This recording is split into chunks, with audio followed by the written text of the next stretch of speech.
akkam jirtan uummata qaqqaalii fi gaggaarii irra koomboo hamastar koomboo miliyoona 5 argachuudhaaf carraa arra juunii lammaffaadhaatii isin garsiisa kabajamtootaa fi hordoftoota nooliin turan affeerraa keenya akkasumatti gaa banuudhaa fi koomboo kana banuudhaaf maarkeetingii keessa gaddeemnee maarkeetingii keessa maammee kooyin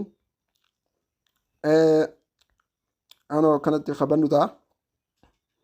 Combo sadarkaa taffaa bannee jira. Akkasumatti combo lammaffaa banuudhaa fi maarkeetingii kana keessatti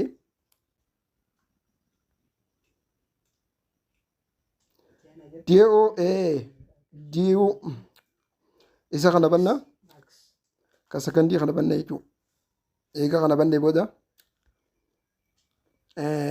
lammaffaa bannee jechuudha. Ka sadaffaa banuudhaaf faan tookiin haja'u kana bannaa jechuudha. Kunoo gaa akkuma agartan kanatti guyyaa irraa miliyoona 5 guyyaa irraa fuunee jira jechuudha. Kabajamtootaa fi hordoftoota namoonni chaanaala kanaaf irra taatan sabiskiraayib godhaa. Akkasumatti maallaqa bareedaa irraa dalagatanii carraa kana fayyadamaa isiniin ja'a.